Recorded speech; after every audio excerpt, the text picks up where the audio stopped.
From the Live X Studios in New York City, Cheesehead TV brings you two guys who like to think they know something about football.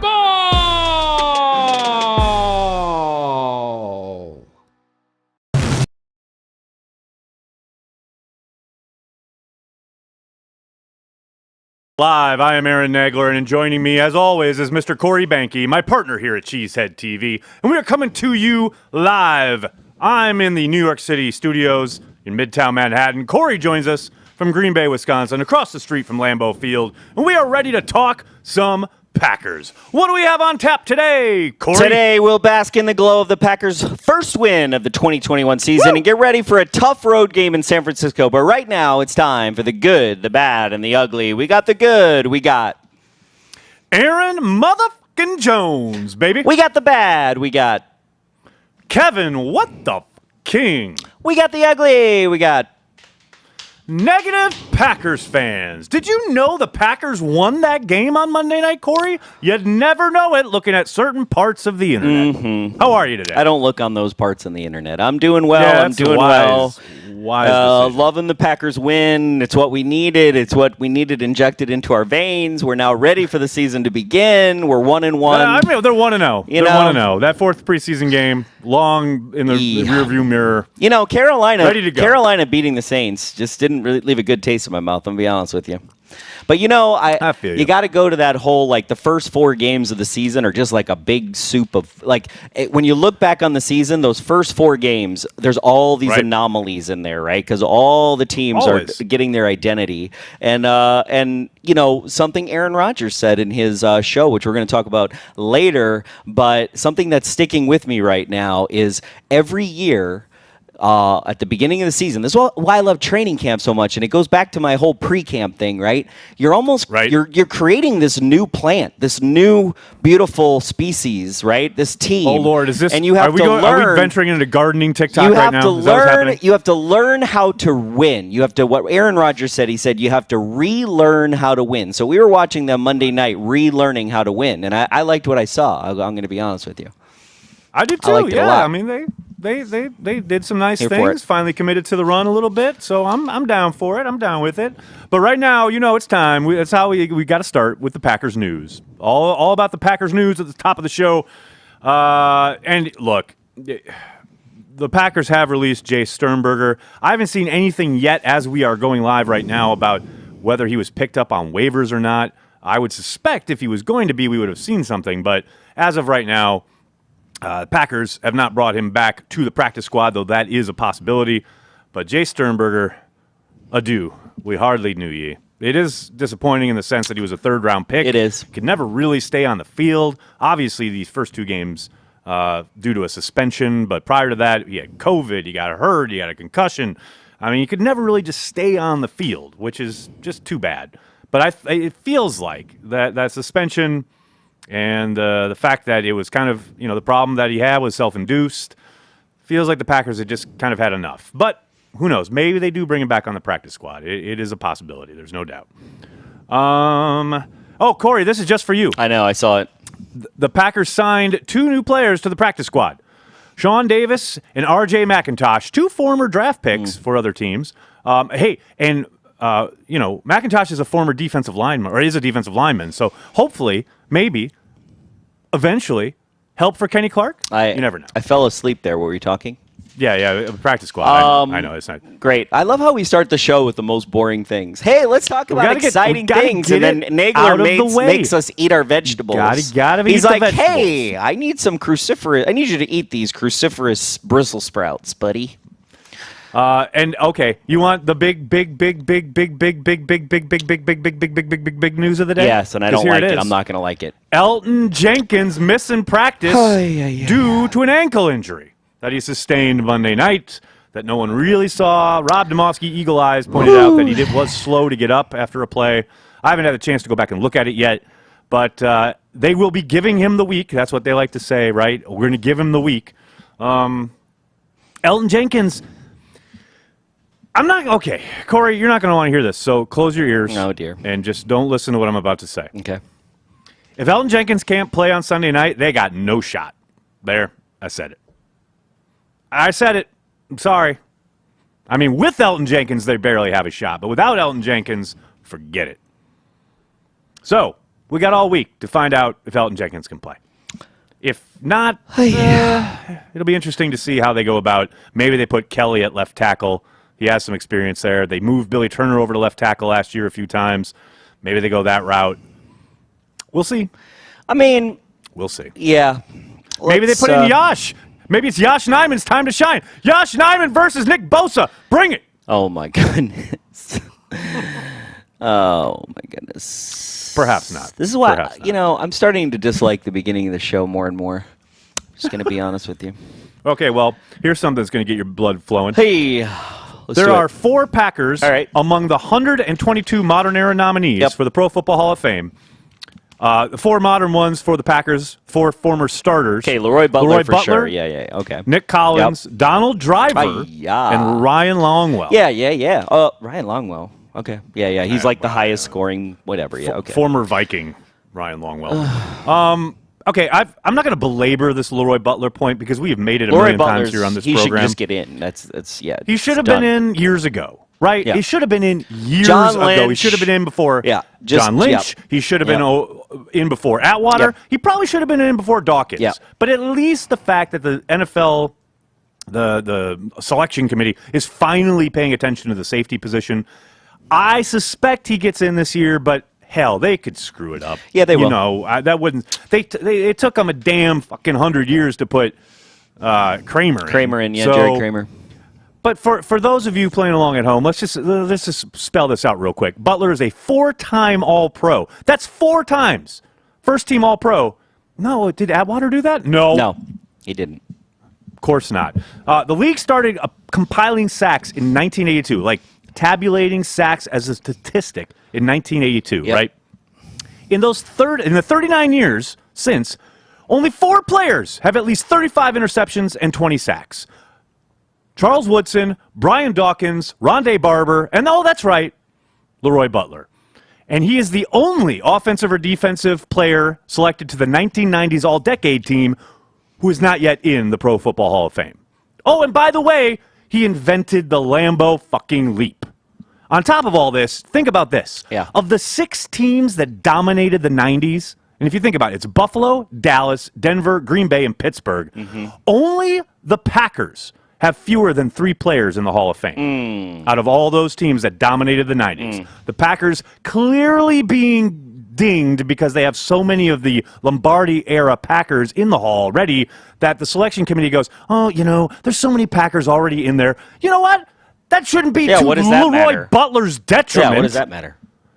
I mean, Mike Shanahan legit drew up the game plan in the fucking Super Bowl to take care of Leroy Butler, not Reggie White. Yeah, Leroy Butler. Maybe he should have done Reggie White though. Just saying. I'm just saying. It's just he wouldn't have won, so it wouldn't have mattered. It's maddening. It's just maddening. Oh, he did win. You said Mike Shanahan. I say my piece every time this comes up. I've had to say it again. All right, I'm done. All right. You want to talk some football? We want to talk some offense? Yeah, I'm ready. I think we should get rid of the news section from the outline, but it's just me. Offense. This is how we operate. The offense. All right, why don't you drive the bus, Corey? The offense. You go ahead. John Runyon. So Nagler feels like John Runyon. Nagler watched tape around here. Although I did. I'm going to be honest with you guys. I know you're not going. What? I know you're not going to believe this. Is this breaking news? But I did watch some Kenny Clark tape because I needed some Kenny Clark. I needed to see what I can't see during the game. And of all the people, it's hard to see. It's that defensive lineman, especially interior, and it's just hard to see what's going on. So I did watch a little bit of that. But John Runyon held up well. And you know what? Maybe we should move him to left tackle. No chance. Okay. No, sir. No. But he did hold up well at guard, and I am very interested to see what they do as far as, do they bring Lucas Patrick back? Do they keep Runyon there? Do they put Patrick back at right guard and put Royce Newman down? I mean, not put him down, but sit him on the bench. I don't know. I'm fascinated to see how they handle this. Now, of course, the Elton Jenkins situation throws everything kind of into a kind of loop array, what have you. But I do think Runyon played pretty damn well. and I think they've got some interesting kind of discussion / choices to make there along the interior, especially against a really good front of the 49ers, although the 49ers are pretty banged up along the interior of their defensive line. So that'll be an interesting matchup. The other thing I want to talk about on the offensive side of the ball, hey, they win when they run. Remember what we talked about last week? Remember when we said, it used to be, why run when you can win? Now it's, you win when they run. The Lions dared them to run. Tons of too high. They did.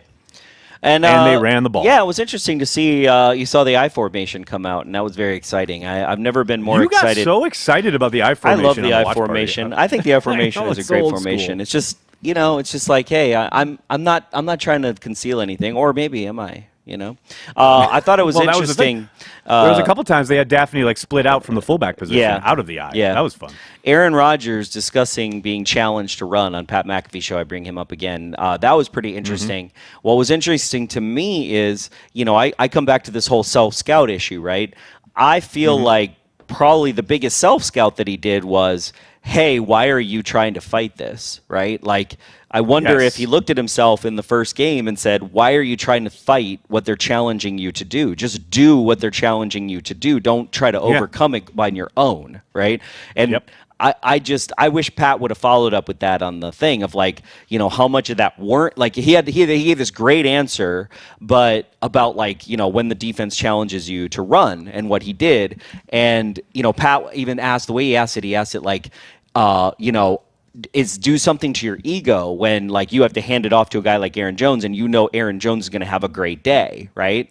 And so I wish he would have followed up with what was different about week 1 for him, right?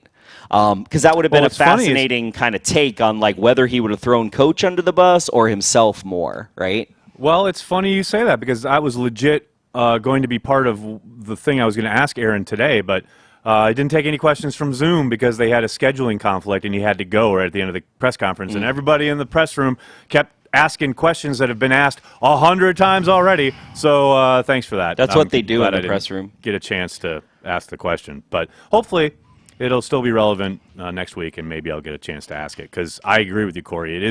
I thought his answer was fascinating and I'm with you. I wanted to keep going, kind of keep mining that vein. Because I do think it is funny because remember last year when our outro for Transplants was him answering my question about RPOs. And he said something akin to, I don't throw it instead of hand it off out of spite. And then I'm saying, it's not out of spite. I didn't say spite. But it is kind of interesting that he said that unprompted. It's not like this is some made up thing kind of out of the ether. Yeah.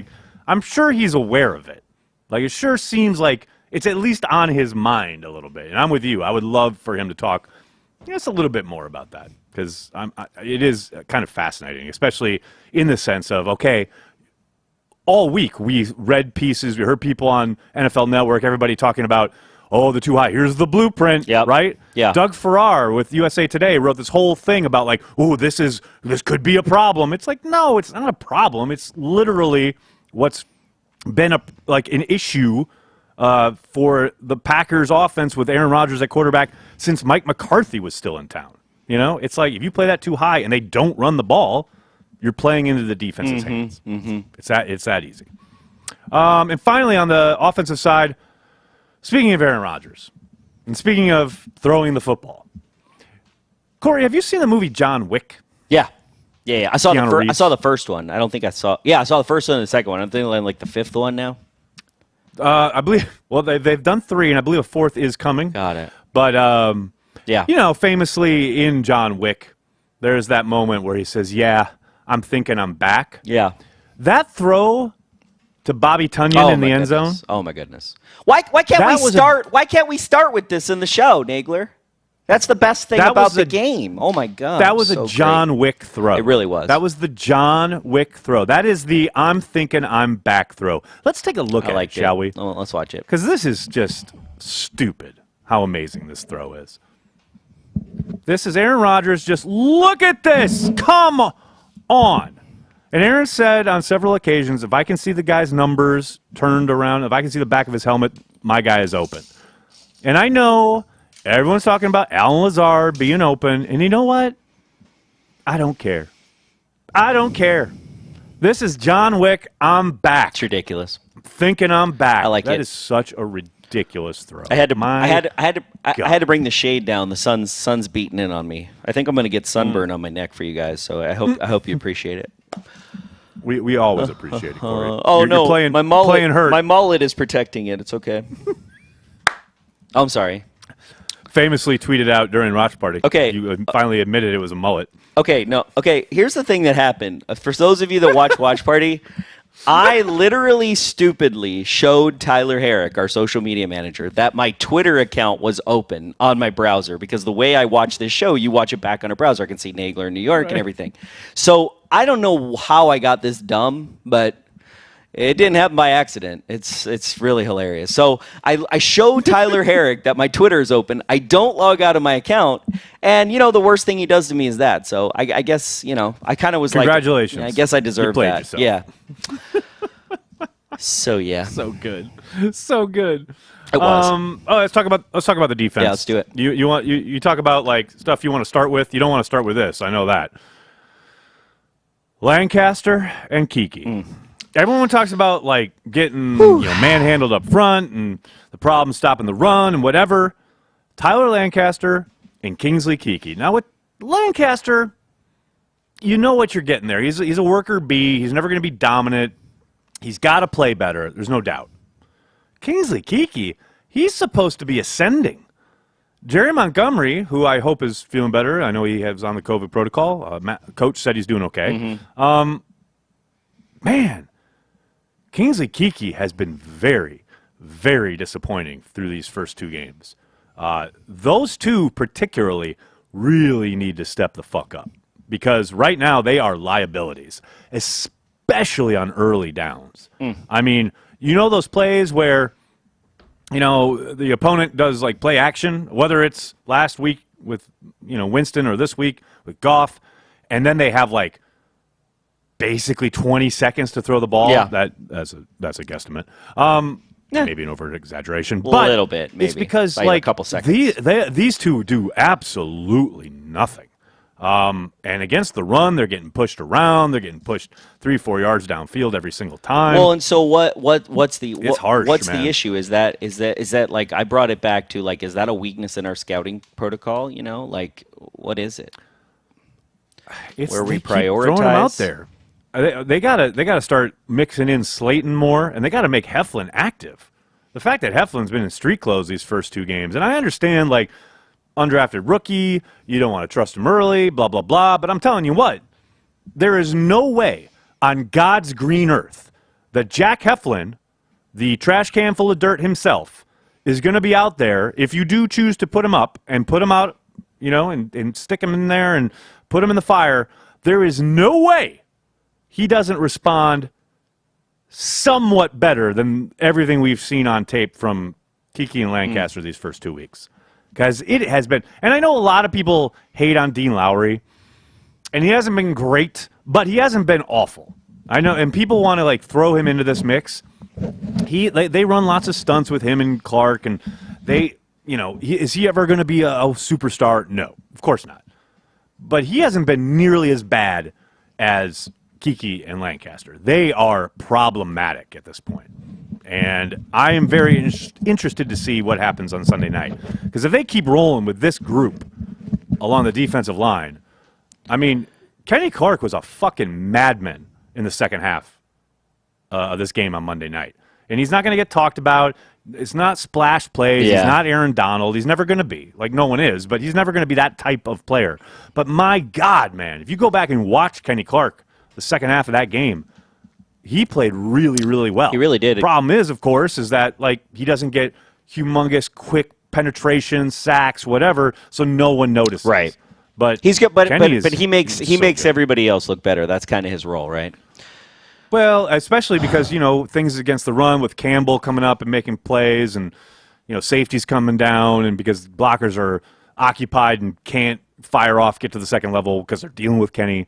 In that regard, yeah, absolutely, 100%. But it's just frustrating as someone, as you know, who's all offseason, my theme going into the draft, free agency, what have you, was get Kenny some help. Yeah. And I think Slayton can help. Yeah. Well, you saw that in the preseason. Can help. Yeah, you definitely saw Slayton had, in my opinion, one of the best camps. So get them some playing time. Yeah. Give Kenny some help.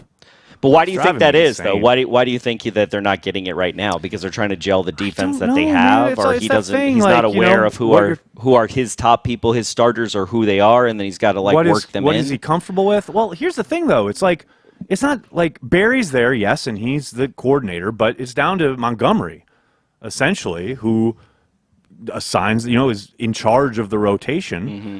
And I know Jerry wasn't at the game on Monday night, so maybe they just kind of went with what they had already outlined from the week before.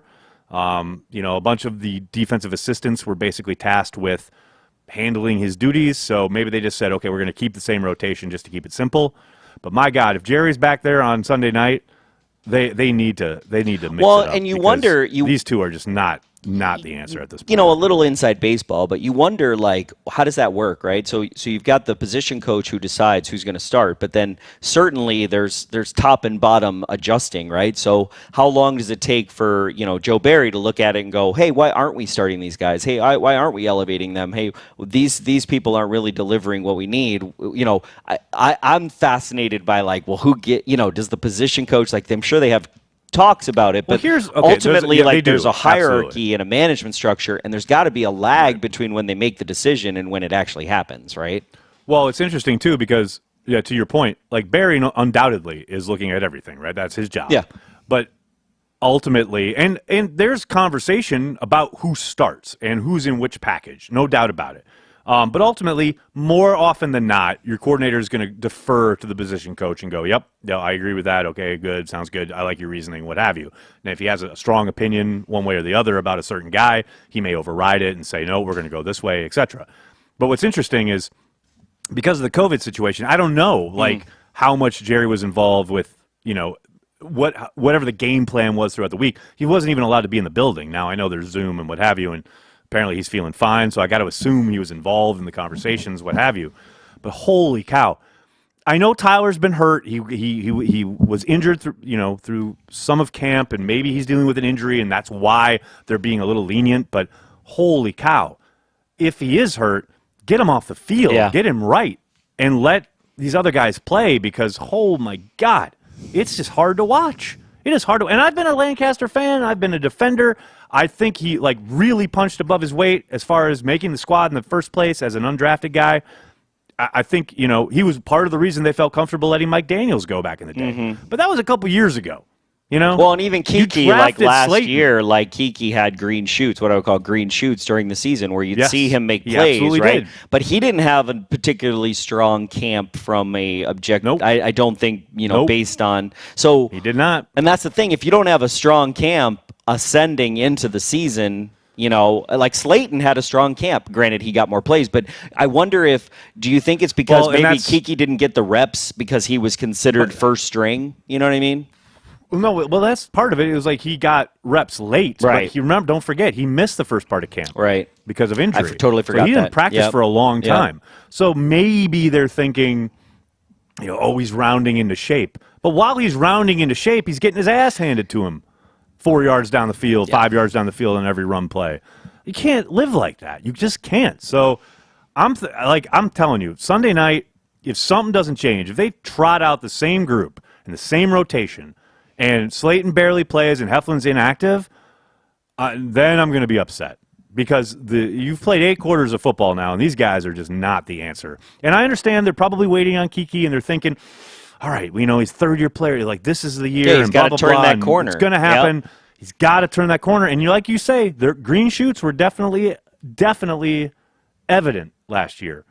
But while you're waiting for those green shoots to take hold and turn into something, you're getting pushed around. Yeah. You got Japanese beetles coming into your garden, and you're like, hey, green shoots ain't going to help me here. Beetles.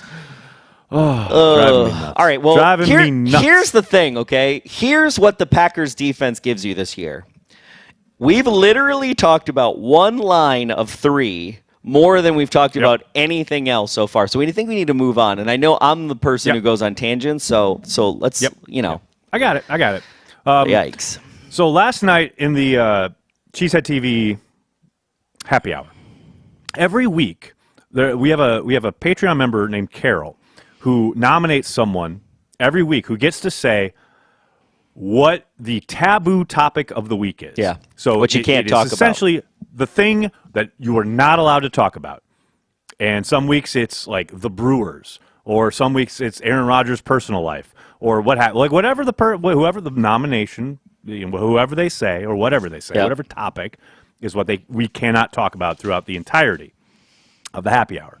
So I was lucky enough to be nominated last night, and I chose Kevin King because, oh my God, the Packers won a game against a divisional rival on national television, and all I talked about yesterday was Kevin King. Like, from the moment I started Packers Daily, to when I was on the radio, to I was doing stuff on my inbox, I was doing it on social media, like, all anybody was talking about was Kevin King. And I understand, like, he didn't have a great game. He had some moments. Oh, man. But holy shit, you would have thought that Kevin King cost them the game and they lost. He had a really good play at the end that you don't even realize when the receiver had the one-handed grab in the end zone that got pushed away. It was a good play. Like, for the most part, he played pretty well. All right, slow down. I don't know about pretty Nagler. well. He played okay sometimes. There were other really tough parts. Yeah. But look, here's the thing. He can still be a useful piece. So, yeah, that's what I was going to ask you. Like, do they put him at nickel corner and they start Stokes out? You know, like, is he going to... interesting. Yeah, you saw some of that, right? You saw both of that. You saw Kevin King and Jair outside and Stokes on the field at the same time. Yep. And you saw Kevin King kicked inside at times, which I thought was interesting. You saw Kevin King matched up on the tight end, which I think is interesting. And I hope we see more of that because, use his length. And look, I think there were moments in that game where they were targeting or trying to get Hawkinson on Amos, and I think it was, that was advantage Lions. Yeah. And the Packers a couple times used King on Hawkinson, and he fared okay. So I think that's a wrinkle that they could utilize going forward a little bit more. Which, the Green Bay Packers defense there are examples where a cornerback that wasn't really working on the left or right became a pretty good nickel corner. But Jared Bush, and right? I don't want to. Jared Bush became a good nickel corner, and I hate to say that he was good at anything. Okay, easy. Okay, well, easy on the nomenclature. Because good, I don't know. He did have an interception in the Super Bowl. Though. You can't take that away from him. Oh, that's true. But he did lose us the NFC Championship game. So, all right, let's not go down that road. I mean, while we're here, but I will say, I don't want anybody to get twisted. You got to get Stokes on the field. Like this kid's got to be on the field. Yeah, that was pretty obvious. Okay. He was the highest-rated rookie, wasn't he? He was the highest-rated. I saw that somewhere. He was the highest. PFF had him as the highest-rated rookie corner this past week. Sweet. That's nice. I like it. But you can take that with a monster grain of salt. Yeah, it is PFF. However, that's true. But get him on the field. Get him on the field. He's got to be on the field. Like, if it means a lot less Sullivan, which is what it meant on Monday night, I'm here for it. And that's no knock on Sullivan, but Stokes' talent is evident. I want him taking his lumps now. I want him on learning curve now. Like in September, I don't want it in November and December. Yeah.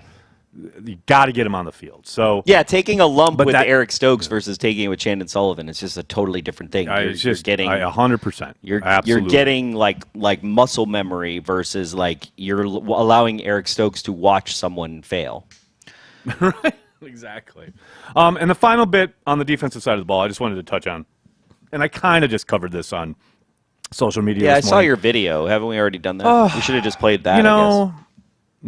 But this halftime conversation that Matt mentioned with Joe Barry about, we're not getting home with 4. It's time to switch it up and bring some pressure. You would have thought that Joe Barry, like, people have this concept that, like, they didn't talk all week about whatever plan they had, and then Joe Barry just went, okay, I'm going to put the Madden controller in coach mode and just let it go. Like he obviously saw what coach was talking about prior to halftime when he sent a corner blitz. He sent pressure that caused Goff to get the ball out of his hands and put it in the flat, and then they had to kick a field goal prior to half and blah, blah, blah. And then Matt says, we talked at halftime, and The fact that he said, we talked at halftime, and I said I wanted this, that's literally the reason that Mike Pettine's no longer in town, and Matt LaFleur got the guy he wanted so he could put his imprint on the defense. Yeah. That doesn't mean that Joe Barry didn't know what the fuck was going on. Everyone with eyes and a working, brain could see they weren't getting home with 4. But all these people who say, well, you got to blitz, you got to blitz, you got to blitz. Great. Okay, you can blitz, yes, and you can do it judiciously, which is what Barry did, and he increased a little bit in the second half. Not all-out blitzing. You know what all-out blitzing gets you? Burned. Bob Slowick. Yeah. Bob Slowick. Fans want Bob Slowick. Bend and break. Right? Bend and get broken. But this idea that, it's like the reaction, literally Matt said it in the press conference, and then, people tweeted out what he said, and then the reactions to the quote on Twitter were just mind-blowing. People were like, oh, I can't believe it took the head coach saying... No, they just had a conversation. Every single head coach and coordinator have every single NFL game. Well, yeah, it's like... Every single... It's like you pick and I... who the greatest coach and coordinator combo is in the league. Every one of them have conversations like that in every single NFL game. Yep. Period. Yep. Oh, you and I had that conversation after Patreon Happy Hour last night. We had a halftime conversation about Patreon Happy Hour, We did indeed. We As did adjustments, things we want to make happen going forward. Yeah. Very, very true. So, yeah, that's all I wanted to say about that because it just drove me insane. It's like people just need to stop. The difference between what is reality as far as, and this happens all the time, as far as reality versus the internet. People can say, this happened back when Matt LaFleur first got hired, right? And Aaron Rodgers was had the quote to Mike Silver where he said, I don't want to throw away, 14 years of experience, making calls at the line of scrimmage. I've got lots of knowledge. I want to utilize that. And Matt LaFleur obviously was yeah, no, of course. I totally understand. No, I haven't traditionally had audibles in my offense, but I welcome your input, blah, blah, blah, blah. Yep. But Rodgers' quote got blown up into, I'm the greatest thing since sliced bread. How can you not possibly want to utilize me with audibles? No, it's just a conversation. But for whatever reason, people see it written down in pixels on their computer screen, and they lose their fucking mind. And it drives me insane. I feel like after this rant, we should have just had an old man yelling at a cloud. Because that's all I hear. When you rant about the internet, I'm just Right. But isn't the show being cut in the cloud? So essentially, I am an old man yelling in the cloud. You're yelling. I am yelling in the cloud. You're yelling into the cloud, and then I'm hearing the cloud. Hey, I wanted to say, wait. We should tell people what we're doing here because it is pretty fucking amazing and revolutionary.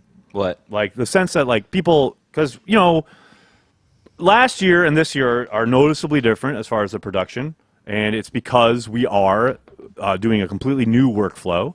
And it is, to me, you and I take it for granted because we do this shit every day, but it's pretty fucking insane what's going on here. Is. I'm in New York, you're in Green Bay, we have people in New York and Green Bay, but the show itself is in the cloud. Yeah. Legitimately being cut in the cloud and all the graphics and everything. That's amazing. Yep. Come on. That's amazing. It's true. It's true. And I think most people don't realize that. Yeah, they probably think we use StreamYard or something. Exactly. Yeah. I mean, that's what Daly's on, but Packer Transplants is in the motherfucking cloud. It's pretty. Yeah, so is Watch Party. Watch Party too. But AJ Dillon, carry the G, and that's going to be tomorrow night. Now that we have a little plug before we talk about the San Francisco 49ers, please join us for that. That is not cut in the cloud. That's our old workflow from last year, but it's pretty awesome too. So it is amazing. Yeah. Definitely. So Nagler. Yeah. Let's take a quick look at the 49ers, shall we? Let's do it, shall we? Fred Warner, major problem. My God, this guy is so good. Watching that Philly game, this kid is everywhere. And I know Rodgers talked about him last year, mentioned him again today at his presser. He's so good. He's so good. And the fact that they got him in the third or fourth round or whatever it was even just makes it worse because it's it pisses you off as a Packers fan because you're we can't find a guy like that in the third or fourth round, but he's so good. Oh, it's disconcerting how good this guy is. And he erases things. Yeah. He sideline to sideline, as far as you think you got an angle and you've got this blocked up fine up front, you ready for your running back to go, bust a big one, and then Fred Warner comes in and goes, no, it's a 1 yard gain. But and then he can turn and run with anybody out of the backfield, any tight end, probably a lot of wide receivers. He's so good. Like, Fred Warner is a major problem.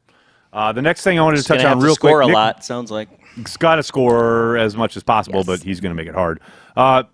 Sticking on the 49ers defense, Nick Bosa, I was ready for a Nick Bosa versus Elton Jenkins showdown, but now we got Elton Jenkins possibly not making this game.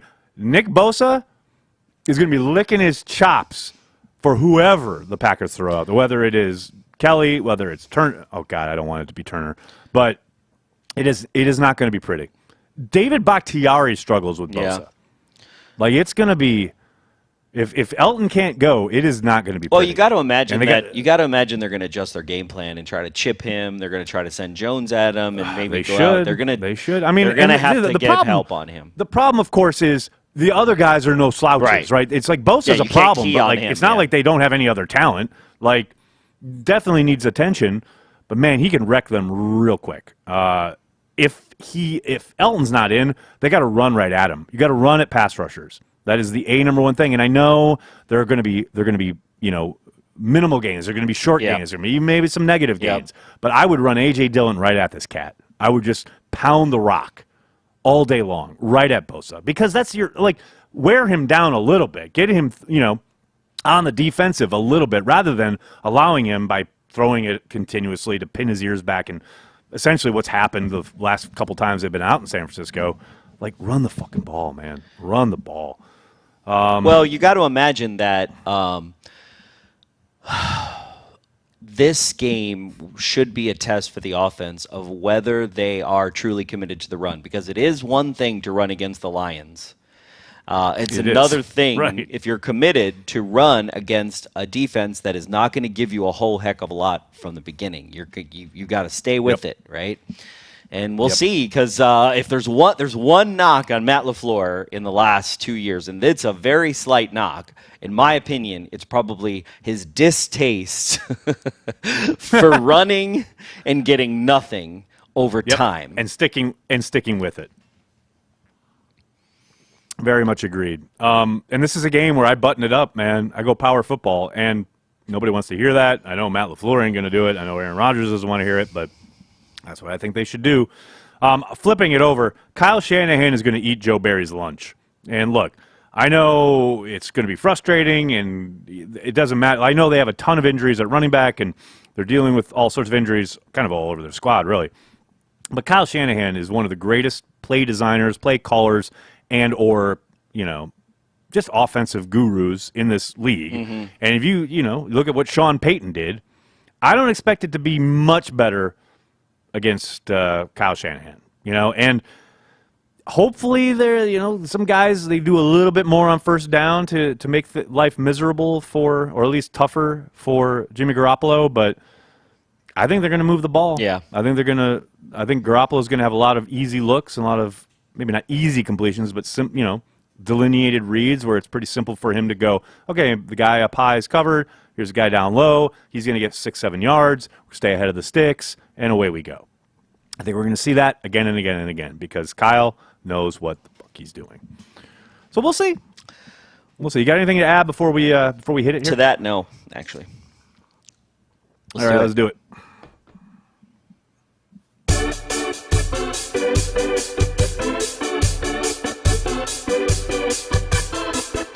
This week in the Packer blogosphere.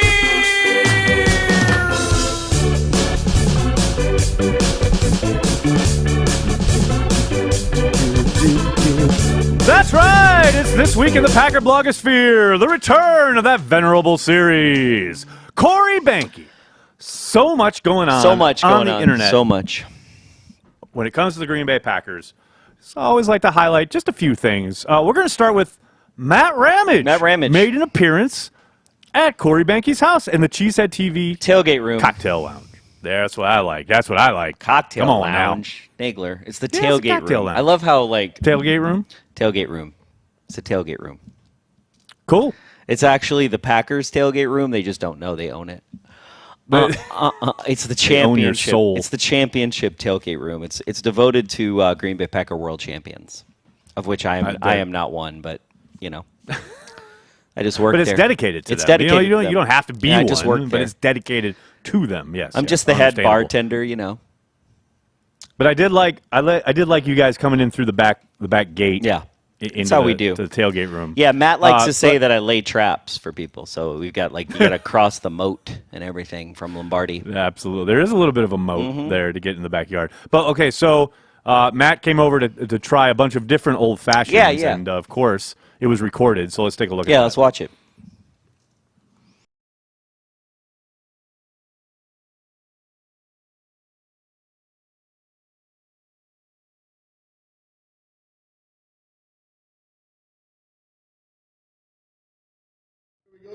Curly.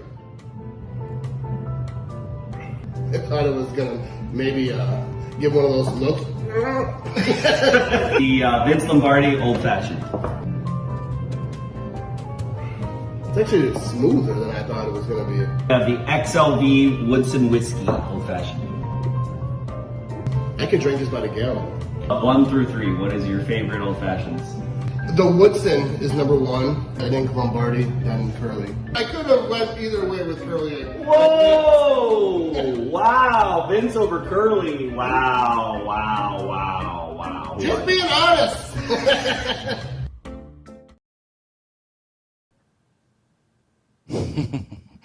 I love how he's stealing the whiskey at the end. Gotta love Ramage. Yeah, love and Ramage. In the tailgate room. And speaking of cocktail content, there's already a couple up on the YouTube channel. Yeah, we just posted. We posted Vince. We posted Woodson, the XLV Old Fashioned. I decided, why fight the battles, right? People say, oh, this is a Wisconsin Old Fashioned. It's pure. And you know what? If you break it into eras, it makes a lot of sense, right? What Curly was drinking, what Johnny Blood was drinking is different than what Vince was drinking. So, in XLV in the 90s, in the 2010s and the aughts in the 90s, people drinking different stuff. So, there's an opportunity to have all kinds of different old fashions. So it's fun. It's fun. And then Corey has done a couple videos already. He'll be doing more with not just cocktails, but just, Wisconsin stuff Wisconsin culture, we'll do some brats. Hopefully we'll get some influencer types maybe Charlie Barron's. Maybe we'll convince Charlie or some people to come and hang out and, have some fun. To talk about Wisconsin things. 'Cause I love me some Wisconsin Green Bay stuff. Yeah, you're so hardcore Wisconsin. Look at you. Look at you living in Green Bay. I'll be over here in No, New York you know what's funny? Chilling. I was at Ridgeview Liquors and I had what did I have on? I had Wisconsin Cheddar and Championship shirt on, the one we have on the store. And then I had my yellow hat with the state of Wisconsin on there. Oh, yeah, we used to have it. We don't have it now. So I had that on there, but Brent, I think, has it on his store. So then I have the Wisconsin hat, and the guy looked at me, and I'm in Schwabenon, right? I'm at Ridgeview. And he looked at me, and he was like, I don't think you could get any more Wisconsin. And I was like, thank you. Appreciate it. Well, I take that as a compliment. Appreciate it. Well, because that's the thing, right? When you're away from Wisconsin and you're wearing that stuff, it's like you have that moment with people who are like, oh, hey, go Pack Go, or like, hey, Wisconsin, whatever. But when you're in Wisconsin wearing that stuff, people are like, you're just kind of like redundant right now. Like, right? you're here, right? You live here, dude. That's great. I love it. Keeping on the Packer blogosphere. This complicated fella here on my shirt, speaking of merchandise, the shirt available in the CHTV store, he had some things to say about the media on his appearance of Pat McAfee. And let me tell you something.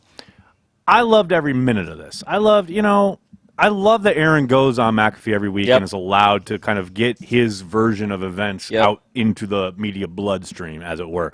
I don't always agree with everything. I mean, last year, I definitely picked some nits. But I love every second of this. Let's roll this little clip from McAfee yesterday. I tell you, it's a combination of both. I mean, on one hand, it's absolute horseshit to give a platform to people who have no idea what they're talking about as far as my mental state and, my focus, my work habits, people that have not been around me, they're not in my life, I don't have communication with them, or not in the locker room. I mean, that's just it's chicken shit. You know, it's so ridiculous that people get a platform to do this, and it's the same type of people. On the flip side of that, I think in this day and age of media, the things that get the most, it's all about clicks, right, and hits and views, and 1 second counts as a view. So the actually opinions that are garnering the most attention are the most outlandish. So it's not even overreaction Monday or Tuesday anymore. It's overreaction every time a microphone's in your face, every time you have a single shot in the camera and you get to talk to camera, every time you're on a panel. It's who can say the most outlandish things, because that's going to give you the most hits. That's the media we live in. That's fine.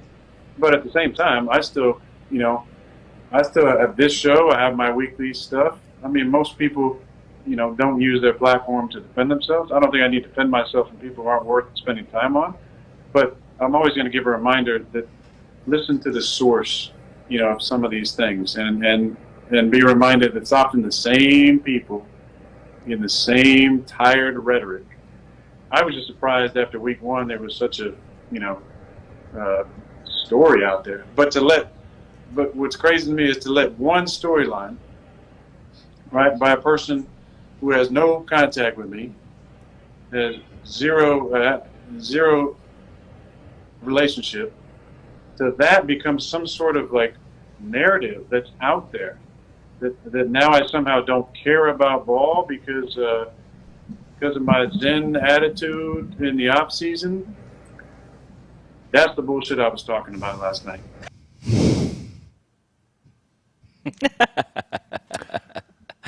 Thank you, Jermichael Finley, because that was 100% a direct rebuttal to Jermichael Finley. Of course, Aaron doesn't want to say his name. Yeah, well, get that. And he says, like, I think the way he said it, you think about people like Skip Bayless or whatever, but he is truly, right. And, truth be told, Jermichael Finley, so, we were talking about, I've always said this, but, Ty Dunn wrote an article, I believe it was the 2017 playoffs, right, Nagler, when Jared Cook caught the ball. Right before the Dallas game, I think. Yeah, it was before the Dallas game where Jared Cook won at the end. It was a great catch. I was at that game, and I woke up at the hotel, and I just want to put some point of view here because these are the things that kind of bother me about, like, they're just like, it sounds so stupid, but, like, it was such a drag to wake up and have to read a bunch of dirt from people that didn't care about Aaron Rodgers and just had an agenda to trash the guy, who then trashed him. Like Jermichael Finley. Like Jermichael Finley, who now did this thing. So Jermichael Finley's like a through line here of like who's trashing Aaron Rodgers. But and it just left this terrible thing. And to this day, I do not respect Ty Dunn as a reporter because I do not feel that he actually did his job. I feel like he did a hit piece on Aaron Rodgers in order to get clicks for Bleacher Report so he could keep his job. And to me, my problem has always been there's not reporter hate, because if you go back to reporters in journalism, like one of the problems in this country is like I already spent $40,000 to go to this liberal arts school and to learn about Jay and journalism. Hey, guess what? Journalism was like in the 50s. Like we've changed. Like everything's changed. The whole media landscape has changed. That's not to say you're not supposed to be truthful or you're not supposed to. But in entertainment, you don't do hit pieces on people's personal lives. You just don't. That's what TMZ does. Like that's garbage. It's crap. And so like that always bothered me. But the other thing is like, dude, there are less gatekeepers now, right? So if you think about that idea, right, when Aaron Rodgers came into the league, there were more gatekeepers. That didn't mean that, like, and we saw this in 2010, dude, when you didn't even have that much social media. You only had like 3 years of it, where you and I saw this of like, you'd watch a reporter do a story or a beat writer like over time, and everybody gloms onto that thing. Right? And then that becomes, so that's always been around, right? Like back in the day, like, oh, NBC reported this, so ABC, CBS have to report this thing, even if it's trash, right? As long as someone high up, typically a white male, deems it newsworthy and public worthy, right? Which is a line, right? That an editor is supposed to like judge on. And so what's funny to me is why did it take Aaron Rodgers to 2017? Like even when he did Wildy's show, he didn't like. The pros of having less gatekeepers are you get space right? There's carved out space for you on Twitter, direct messaging, on the show he's doing with Pat McAfee. But the cons are you have to use it. If you don't use it, and you know how he said, like, I don't want to have to defend myself, but that's the reality. Right. The reality is it's not even about defense. It's about putting out narratives that are bullshit, and it's about generating and germinating the truthful, validated, authentic narratives that come from you directly. And it's like so weird because he's just getting that the last 2 years when like he's been in the league for a long time, and Twitter's been around since like 2007. So this stuff's been happening, 2008, right? But, right. You know, I don't know. Those two things are totally fascinating to me about this whole media thing. No, I love it. I'm here for it. It's true too. But I think your point is spot on, and I do think his recognition of that is a big kind of driver of why he partnered with McAfee, right? Yeah. Because he said last year many times about how he really appreciated what Pat was doing. I think he saw a great opportunity to have a weekly platform where he could get his side of whatever out into the bloodstream. That's why I always call it the bloodstream of the internet, right? Because you're right. It's not about like battling, or you don't ever have to, in this day and age, you don't ever have to, battle something straight on. I mean, I remember having flame wars with Florio back in the day about Aaron Rodgers, and that was fun and great, but like those days are over. Like you just have to get your side, your viewpoint into the bloodstream. And people will pick it up, and whether you've built and engendered confidence and trust in the audience, they will decipher and kind of sift through what they think is bullshit and who they trust, and that's fine, I get it. But to your point, I think he is maybe a tad late to the game, but he didn't need to be in it. I mean, this is the other thing. I talked to you about this. It's funny because to his point about that, as far as like having a counter narrative to whatever bullshit is being put out there, I had breakfast with Mike McCarthy back in 2017, I want to say it was, at the Combine, after the 2016 season when they started, the 4-6, and then they ran. Rodgers said we're going to run the table, blah blah blah. But that whole time, that was kind of the last time I really had big back and forth with Florio on Twitter because he constantly was shitting on the Packers. He was constantly talking about Aaron Rodgers. He was constantly saying Mike McCarthy should probably be fired, blah blah blah. And I was like, the Packers weren't engaging. Aaron Rodgers wasn't engaging, but I was constantly like basically pushing back and saying, like, Mike, this is such bullshit. Like, there's context here, whatever. And so Mike at this breakfast was like, I want to hire you because the Packers aren't doing this for me. Like, there's no voice. There's nobody in the bloodstream, like getting the other narrative in there. And I was really flattered, but I was like, Mike, there will be a time when you are not the coach of the Green Bay Packers. Could you imagine if I was like working for social media for Mike McCarthy with the Dallas Cowboys? I would hate you. Like, I know, exactly. I'd hate myself. I'd be the most self-loathing man on the face of the planet. I would make a video about Aaron Nagler as a traitor. Exactly. And it would get more views than the Brett Favre video, I guarantee it.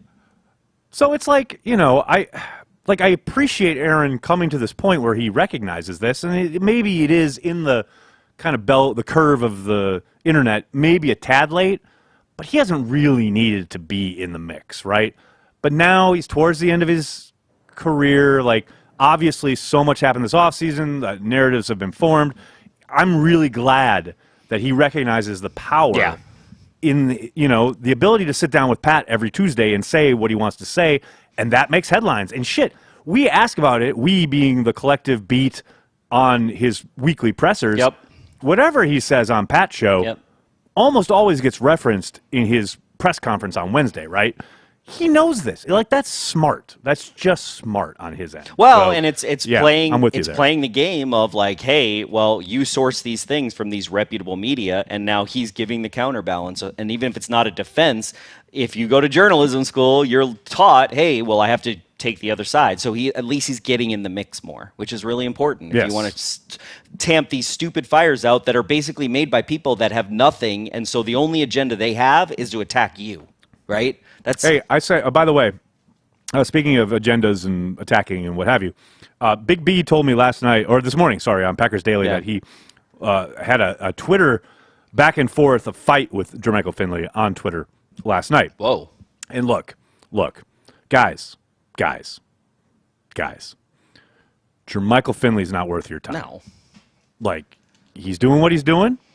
To get attention. So if you give him attention. Just ignore him. Yeah. Just mute and move on. Life is too short.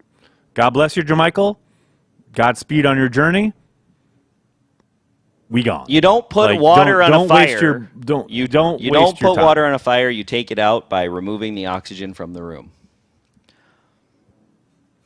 New York Cheesehead. You and the girls living in Dallas would Olive get a dog then? No! Olive ain't ever getting a dog. No. All right. You're like, it's so funny. Normally you're the one that's really fast, and today you're a little bit like dragging. So I'm going to keep this show going. Keep it going. So let's go to some super chats on YouTube. And we have super chats on YouTube? Yeah, let's go to some. Hey, by the way, everyone, subscribe on YouTube. View all. Yeah, so we got a couple super chats. I'm going to hit them. The team already put them in the queue for me, so I'm going to go from the bottom. I'm going to go to Big Daddy Cool Breeze. So Big Daddy Cool Breeze! Big Daddy Cool Breeze, thanks for super chat. $5 for getting Corey's mom a Jerry Kramer jersey and $5 for Kettle of Fish. All right, thank you. Thank you, Big Daddy Cool Breeze. I was just at Kettle the other day. Sean Gallagher, appreciate the fans being quiet on off. What are Amos and Savage putting on the tape? Not heard much or noticed them often. Maybe a blessing. It's a really good observation, Sean. You're not going to see them as active as far as creating lots of disruption or being down near the line of scrimmage. There is a package where they have Amos down towards the line. We saw it a bunch in camp. Haven't seen a ton of it during the season yet. I think a lot of that is due to the scheme they're running, the sense that they do have that cover two kind of look, shell pre-snap, and then things change post-snap. Usually guys are going to be those two guys in particular are going to be put in coverage situations. So it's more often that, it's not a question of like, I think Amos is playing okay. I think Savage has had some up and downs. It was always going to be an adjustment period, no question about it.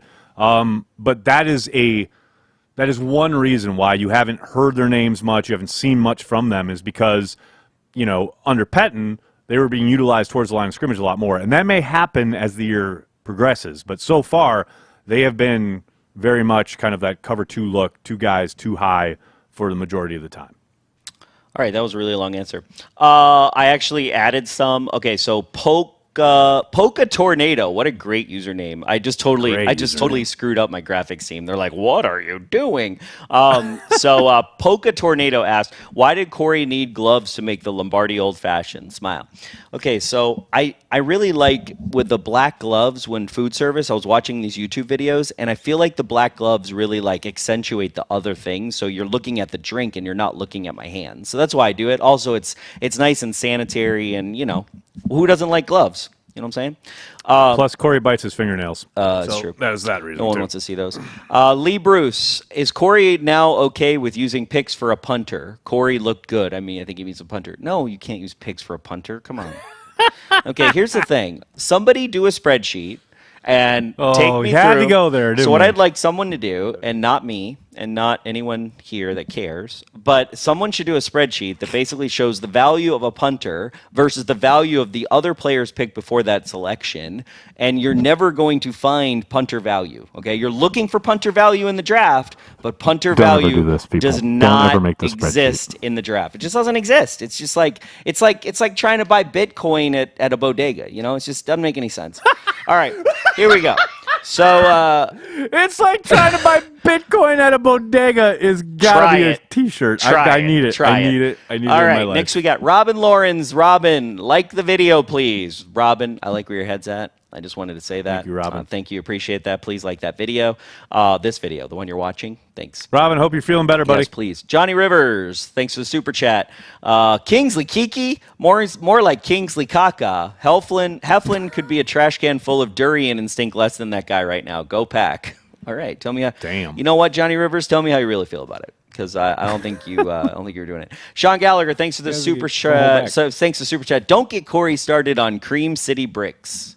Oh, you want to talk about Cream? Fair you point. Want to talk about Cream City Fair Bricks? point. But by putting that Let's talk about super it. chat in the mix, Let's talk isn't about he it. getting you started? I would love to have Cream a City show. Bricks? I need to have a live show with Joey the Jaguar. Oh, and he gave us a super chat. Oh, look at this. I would love to talk with Cream City Brick with Joey. Joey says, I'm always up to give some feedback on your drinks. Okay, Joey. Okay, easy, Dr. Pepper. Joey, I only know how to make Dr. Pepper by pouring it in a glass. But you know what? I might be able. You know what? Maybe what we do, Nagler, is we do the underage Packers kitty cocktail, right? Kitty cocktail. So it's like I'm all in. best, and I have this. You're gonna laugh your ass off.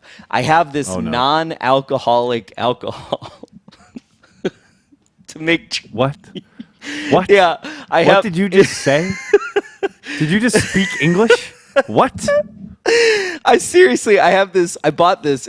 It's like essence. It's like water, but it like tastes like alcohol, kind of. Essence? What is this? The Dark Crystal? What are you like taking Gelflings? What's happening? Yeah, basically. What is going on? So it's called Seed Lip or something, and it's like it tastes like alcohol, but it's for people who can't have alcohol, so you can make like pregnant women cocktails and stuff, or people that are Muslim or whoever like doesn't like alcohol, but you can make them a cocktail. So maybe we'll do that with underage Packers. That'd be fun.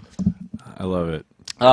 Big Daddy Cool Breeze. I did say it right that time? Big Daddy Cool Breeze! I didn't say it right. Over under on number of F-bombs dropped by Flea Engel while on his hands and knees in the end zone looking for Aaron Jones' necklace. Shout out to Mr. Engel for finding that necklace, by the way. That's pretty awesome. Flea is the man. That's amazing. Flea is the absolute man. It's so amazing. No doubt about Love that. Thanks for the super chat. Love that he found it. Love that Zabe got to break that with Aaron Jones on his show. That was really cool. I watched cool, that. Right? Yep. So shout out to Zabe and Zabe's show. And Wait. What happened? Wait. Hold on. Wait. You watched Zabe live? Yeah, Zabe. Yeah. I didn't. So you were watching Zabe? Yeah. Live. When he had Aaron Jones on his show. He had Aaron Jones on the show. So you watch Zabe live, but you don't watch Packers Daily. Is that what you're telling me? No, I knew he was going to have Aaron Jones, and I wanted to hear about the ring thing. I saw on Twitter. Okay. I was like, I understand. You know what I mean? I understand. It's all good. I understand. Okay. I see where I am in the pecking order. Okay. Why do I call him Zabe? I've met the man, and why do I stupidly call him that? I always want to call him Zabe. No, it's I got you. Zabe. Hey, Zabe. Zabe. What's up, Zabe? I'm totally calling him Zabe tomorrow morning. Hey, what's up, Zabe, baby? Zabe baby, that's his new nickname. All right, so overshadow Sean with the super chat on YouTube. Thanks for the super chat on YouTube, overshadow. I'm gonna devote that. That's what I'm talking about. Super chats on YouTube. And we have we're all about. Last one from Chris Dorsey, off field. Corey, any idea how the new condo apartments are selling around Lambeau? From what I've heard is that they've sold almost all of them. The last I heard, that was about a month ago. I heard that they basically had sold all of the. They sold almost all of the townhomes, if not all of them. But the condo apartments, I haven't heard what kind of capacity. But I do know they have people that have booked, but I don't know how exactly, like 60%, 50%, or whatever. So no. But the townhomes have been selling, which is crazy for how much they're going. My wife is drinking those cocktails. Robin, he said, my wife is drinking those cocktails while pregnant, mocktails. And so you need the alcoholic essence part of that mocktail. You know what I'm saying? Don't worry, Nagler. I'm not going to make you one ever. Don't worry. Please don't ever. Yeah, exactly. Carl Van Beckham, people who no longer drink. It's helpful to have something other than a freaking Sprite. I agree with you. And I do love, I love the taste of let's have a nice flavorful drink with many layers, and then we'll have an edible flower, and there's no alcohol in here, but we're just having a nice time drinking here. Don't you know? Meanwhile, I'll be drunk with eating edibles. It's great. All right. Anything else? Nathan. Oh, yeah, we got another one. Super chat from Nathan Hooper. What is up with people roasting Rodgers on the Tunyon TD? This is entertainment. I know. Who's roasting Thank him? you. God damn, I couldn't agree more. Remember the scene in Ghostbusters when they find the ghost, right? Yeah. Right at the beginning in the library. Yeah. And Pete Venkman says, so what do we do? And the other guys are like, oh, shit, we didn't think of that. And so then they go back and he's like, what do we do, Francine? I don't know. One of us should really. And then Egon takes up his calculator, and then Venkman goes, "Stop that!" That is Packers fans watching that touchdown get thrown and being like, excuse me, this man was wide open. Just enjoy the touchdown. How hard is this? Good Lord. I don't think they're actual Packers fans. Nathan. Here's what I think, Nagler. How could you be? Nagler. They literally scored a touchdown, which is the whole fucking point. Here's the thing. Here's what I think, okay? So there are really no Lions fans, and there are really no Bears fans, and there are really no Vikings fans, right? what they do is they realize how cool Packer fans are, so they basically create shadow accounts so that they can feel what it's like to be Packer fans. Right. But really, they're like Minnesota Vikings fans, so they can't help themselves, and they have to pit the Knicks or nick the pit or knit the pit, pick the Nits, pick the Nits. Yes, yeah, all of that one, everything, all of it, everything you said. Totally, 100%. That's what's going on. I want to give a quick shout out to our Patreon members. Thank you so much for the support. Happy hour was kind of off the rails last night. That's my fault. I didn't handle the Zoom very well. That was your fault. I was in on a different machine, so I didn't everything was messed up. So happy hour will obviously be back next week. We'll have a little different kind of what do you call it? Rundown, setup, whatever. Still talking Packers, still hanging out, drinking, having a good time. But there will be some change, programming changes to happy hour. But don't miss it. We thank you so much for the support. If you want to hop on board, supporting Cheesehead TV, patreon.com/CheeseheadTV. All we ask is $5 a month to support everything we do with the brand. It really means a lot to us. We know there are a billion places for you to go on the internet. There is so much Packers coverage out there. There's so much kind of overwhelming content as far as numbers, places you can go to get your Packers content. The fact that you make Cheesehead TV even a small part of your Packers routine really means a lot to Corey and I. So thank you very much for the support. Anything else, Corey, before we head out? No, let's go drink a beer or something.